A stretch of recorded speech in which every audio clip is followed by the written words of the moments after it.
Science Officer Velnari adjusted her environmental suit as the luminous Discovery entered orbit around the unnamed world in the Kepler 1649 system.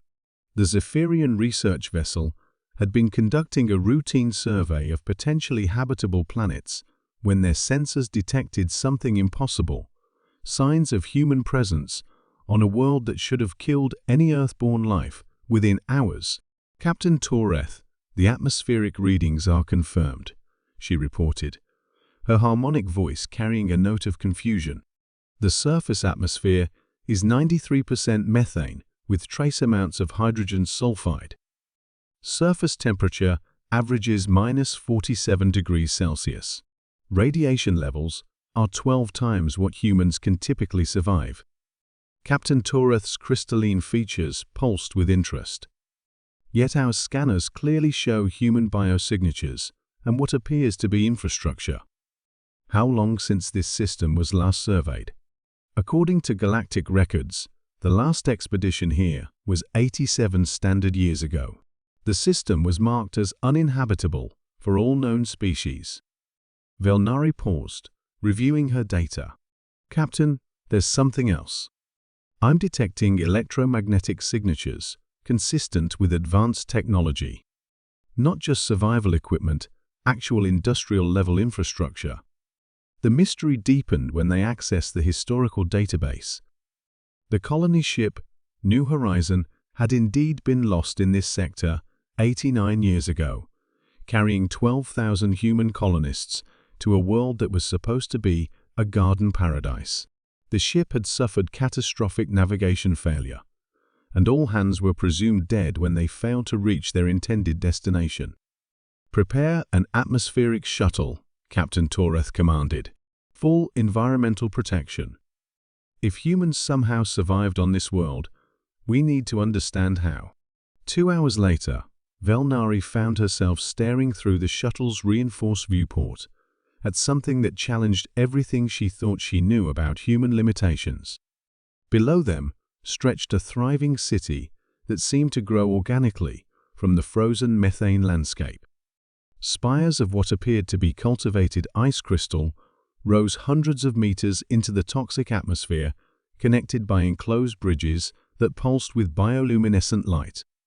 "Captain, I'm reading massive underground complexes. Geothermal tapping on a scale that rivals Zephyrian industrial capabilities. And those structures, they're not built with standard human materials." As they descended toward what appeared to be a landing platform, Velnari noticed movement. Figures in environmental suits were approaching, but something about their movement seemed wrong. Too fluid, too graceful for standard human locomotion in hostile conditions. The first human to greet them removed her helmet, and Velnari had to suppress a gasp of shock. The woman's skin had a pale, almost translucent quality, with visible blue-green veining that seemed to pulse with its own light. Her eyes were larger than baseline humans, adapted for low-light conditions, and when she spoke, her breath didn't fog in the frigid air. "Welcome to Haven Colony," she said, her voice carrying an accent that no human world had ever developed. "I'm Administrator Elena Kozlov. We've been monitoring your approach since you entered the system." Captain Toreth's translator struggled with the subtle tonal variations in her speech. "Administrator Kozlov, we believe this colony was lost decades ago. How have you survived in these conditions?" Elena's smile revealed teeth with a slightly different structure than baseline humans. "We didn't just survive, Captain. We adapted. Would you like to see what 87 years of human determination can accomplish?"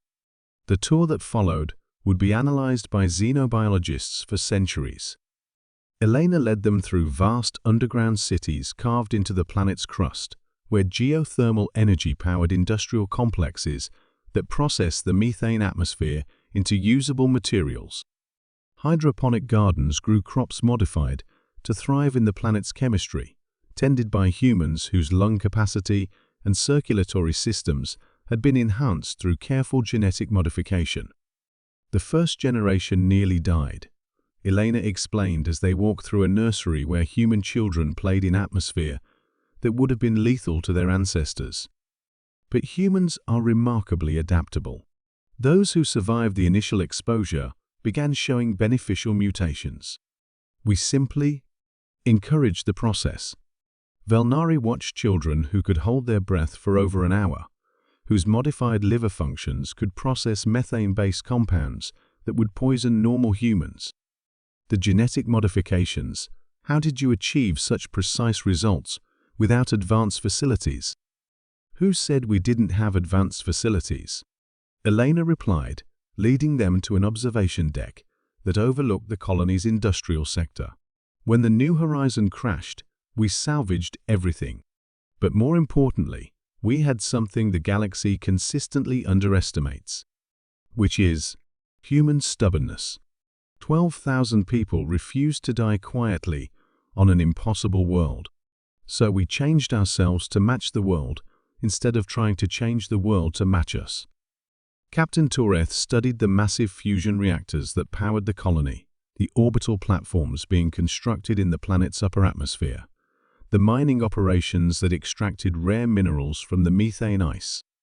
Administrator, the level of technological development here exceeds most galactic standard colonies. How is this possible? Elena's bioluminescent veins pulsed brighter, what Valnari was beginning to recognize as a sign of amusement.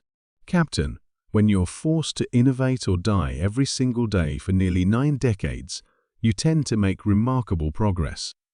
We've had to reinvent everything from basic life support to quantum manufacturing. Trial and error is an excellent teacher when failure means extinction.